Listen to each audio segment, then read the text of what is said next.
పోయిన కార్తీక మాసంలో స్టార్ట్ చేసిన గుడి సేవ అండ్ ఈ కార్తీక మాసంకి మీ ముందుకి వచ్చినందుకు చాలా సంతోషము. వీడియో కోసం అయితే అస్సలు కాదు, గత సంవత్సరం నుంచి నేను చేస్తూనే ఉన్న గుడికి సేవ.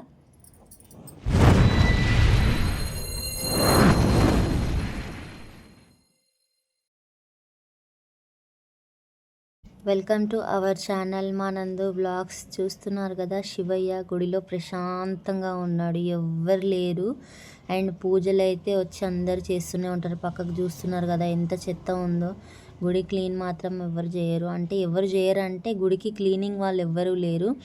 ఎవరికి ఇష్టం ఉంటే వాళ్ళు వచ్చి బస్తీ వాళ్ళే అందరూ క్లీన్ చేస్తారు. అందులో నేను ఒకదాన్ని. ఇంకా నా అదృష్టం ఏంటంటే మా ఇంటి పక్కకే శివాలయం, 4 ఇండ్ల అవతల శివాలయం ఉంటుంది మాకు.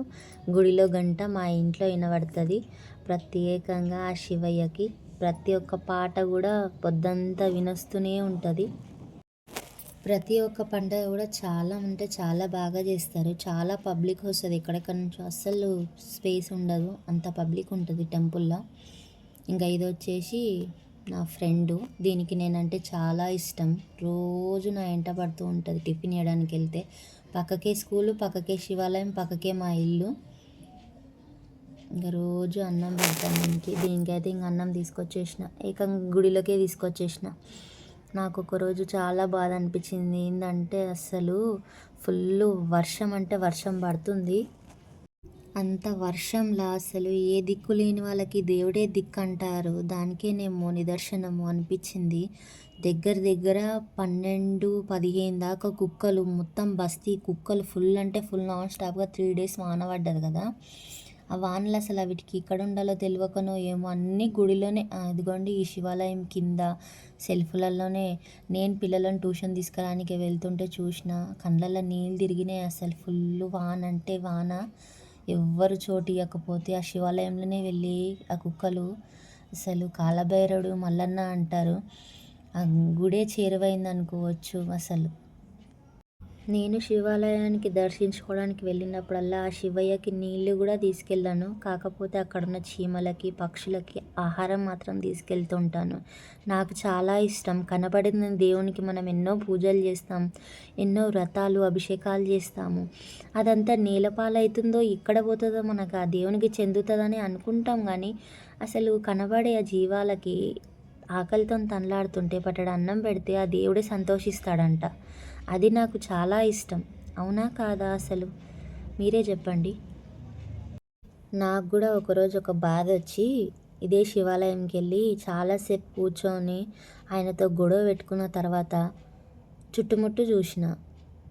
గుడి అంతా చూస్తే అంత చెత్త చెత్త మొత్తం ఎక్కడిదక్కడ ఉందన్నమాట. ఏం అర్థం కాలేదు. గుడికి ఇంతమంది రోజు వస్తారు పోతారు, కానీ గుడి క్లీనింగ్ మాత్రం చేసేది చాలా తక్కువ. భక్తులు ఎక్కువ, గుడి క్లీనింగ్ తక్కువ అక్కడ అనిపించింది నాకు. ఇంకా పక్కకే చీపురు ఉంది, ఇంకా ఆగుతుందా మనసు? ఇంట్లో ఎట్లా 24 hours ఎంత చేసినా చేసుకున్నట్టే ఉండదు ఇల్లు. కొంచెం శుభ్రం లేకుంటేనే ఇల్లే ఎట్లనో అనిపిస్తుంది. అట్లాంటిది మనం రోజు పూజ చేసుకుంటాము, అట్లాంటిది ఆ పూజ చేసుకునే గుడే అట్లా చెత్త చెత్త ఉంటే మంచిగా అనిపించలేదు. ఇంక అప్పటి నుంచి స్టార్ట్ చేసిన. ఆ రోజు కూడా కార్తీక మాసమే. మా స్వామికి భిక్ష పెట్టిన, మా స్వామి భిక్ష చేస్తుండు పిల్లలకి టిఫిన్ ఇవ్వడానికి అని చెప్పి వెళ్ళిన, చూసిన గుడి. అప్పుడు అట్లా అనిపించింది. ఇంకా అప్పటి నుంచి స్టార్ట్ చేసిన. ఇంకా నాకు వీలున్నప్పుడల్లా, నాకు కుదిరినప్పుడల్లా, ఇంకా టైం తీసుకొని ఏమైనా పండుగలు పర్వదినాలు ఉన్నప్పుడల్లా వెళ్ళి ఆ గుడిని అట్లా శుభ్రం చేసి రావడం నాకైతే అలవాటు అయ్యింది. అదే అలవాటు కావడం వల్ల నాకైతే చాలా మంచి జరిగింది అనుకుంటున్నాను నేనైతే. నిజంగా పూజ చేయడానికి అందరూ వెళ్తారు, అసలు గుడి శుభ్రం చేయడానికి ఒక్కరు కూడా వెళ్ళకుండా వచ్చు నాకు తెలిసి అయితే. ఎవరో ఇక పిచ్చి భక్తులు ఉంటేనే నమ్మేవాళ్ళు చేస్తారనుకుంటాను. నేను ఒకరోజు ఇట్లనే మళ్ళీ దర్శనానికి వెళ్ళినప్పుడు పంతులు కూడా అన్నాడు ఒక మాట, వస్తారు దీపాలు పెడతారు, అవి ఇవి చిందరవందరం చేసి ఇక్కడ కవర్లు అక్కడ వేసి వెళ్ళిపోతారు, ఎవ్వరూ దియ్యరు అని అన్నాడు. నాకు అప్పుడు కూడా ఒకసారి మైండ్లో వెలిగింది, కరెక్టే కదా అనిపించింది. పూజ చేసేస్తేనే పుణ్యఫలం వస్తుందా? సేవ చేసినా తరుగుతుంది మనకి కర్మఫలం. పోయిన జన్మలో ఏం పాపాలు చేసుకున్నామో ఈ జన్మతోటి ఆ సర్వేశ్వరునికి సహా ఇలా సేవలో మనకి ఇంతలా సాయం పడుతున్నామంటే ఏదో ఒక మంచి జరుగుతుందనే కదా. మంచి జరగాలని కాదు, ఆ దేవునికి మనకి అన్నీ ఇచ్చిండు. అసలు 2 కళ్ళు ఇచ్చిండు, 2 చేతులు ఇచ్చిండు, 2 కాళ్ళు ఇచ్చిండు.